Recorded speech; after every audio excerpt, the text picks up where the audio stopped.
ಅಜ್ಜಿ ನಾ ಬಿಸ್ನೆಸ್ ಮಾಡಾಕ ಹೊರ ಹೊಂಟೇನೆ ಲೋನ್ಗ ಅಪ್ಲೈ ಮಾಡೇನೆ. ನೀ ಅಂತೂ ರೊಕ್ಕ ಕೊಡಂಗಿಲ್ಲ, ಅಟ್ಲೀಸ್ಟ್ ನಿನ್ ಆಶೀರ್ವಾದ ಕೊಡ. ಊರ್ ಬಾವ ರೊಕ್ಕ ಕೊಡ್ಲಿಲ್ಲ ಅಂದ್ರೆ ಏನಾತ? ಆಶೀರ್ವಾದ ಕೊಡ್ತೇನೆ ತಗೋ. ನೀವ್ ಹೋಗ ಮಗ, ಅಂಬಾನಿ ಆಗೇನ ಮನಿಗ್ ಬಾನಿ. ಬರೀ 5 ವರ್ಷ ಟೈಮ್ ಕೊಡ ನನಗ. ಆಮೇಲೆ ನೋಡಿ ನಿನ್ ಮಗ ಪ್ರೈವೇಟ್ ಜೇಟ್ ತಗೊಂಡು ವಾಪಸ್ ಬರ್ತಾನ.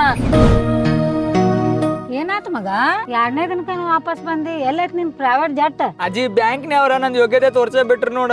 ಲೋ ಕ್ರೆಡಿಟ್ ಸ್ಕೋರ್ ಐತಂತ ನನ್ ಲೋನ ರಿಜೆಕ್ಟ್ ಮಾಡ್ಬಿಟ್ರು. ದೋಸ್ತ, ಲೋನ್ ತೊಗೊಳಗಿಂತ ಮೊದಲ ಉಲ್ಕಾಯ ಚೆಕ್ ಮಾಡ್ಲಿಲ್ಲ ನೀ. ಅದ ನೀ ಮಾಡಿ ದೊಡ್ಡ ತಪ್ಪ ನೋಡ. ಉಲ್ಕಾಯ ಆಪ್ ಅದೇನ ಉಲ್ಕಾ ನಿನ್ ಕ್ರೆಡಿಟ್ ಸ್ಕೋರ್ ಸಂಪೂರ್ಣ ಫ್ರೀ ಆಗಿ ತೋರಿಸತ್ತೆ. ಇದ್ರ AI ನಿನ್ ಕ್ರೆಡಿಟ್ ರಿಪೋರ್ಟ್ ಸ್ಕ್ಯಾನ್ ಮಾಡಿ ನಿಜವಾದ ಸಮಸ್ಯೆ ಏನಂತ ಕನ್ನಡ ಭಾಷೆ ಒಳಗೆ ಹೇಳ್ತತ್ ನೋಡ. ಬ್ಯಾಂಕಿಗೆ ಹೋಗೋ ಅವಶ್ಯಕತೆನೇ ಇಲ್ಲ. ಉಲ್ಕಾ AI ಮನ್ಯಾಗ ಕುಂತ ಎಲ್ಲಾ ಕೆಲಸ ಆಟೋಮೆಟಿಕ್ ಮಾಡ್ತತೆ. ಬ್ಯಾಂಕಿಗೆ ಇಮೇಲ್ ಕಳ್ಸಕ್ ಸಹಾಯ ಮಾಡ್ತತೆ. ಹಳೆ ಲೋನ್ ಪ್ರಿನ್ಸಿಪಲ್ ಅಮೌಂಟ್ ದಾಗ ಸೆಟಲ್ಮೆಂಟ್ ಮಾಡಿಸ್ತತೆ. ಲೋನ್ EMI ಕಡಿಮೆ ಮಾಡಿಸ್ತತೆ. 800+ ಕ್ರೆಡಿಟ್ ಸ್ಕೋರ್ ಮಾಡಿಸ್ಕೊಳಕ್ ಒಂದ ದಾರಿ ನೋಡ, ಉಲ್ಕಾ AI.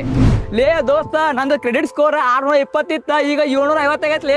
ಹಂಗಿದ್ರ ಮತ್ ಲೋನಿಗೆ ಅಪ್ಲೈ ಮಾಡಿದೆ ನೀನ? ಹೌದು, ಅಪ್ಲೈ ಮಾಡೀನಿ, ಅಪ್ರೂವ್ ಆಗೈತೆ. ಈಗ ನಾನು ಬಿಸ್ನೆಸ್ ಚಾಲೂ ಮಾಡತ್ತೇನೆ.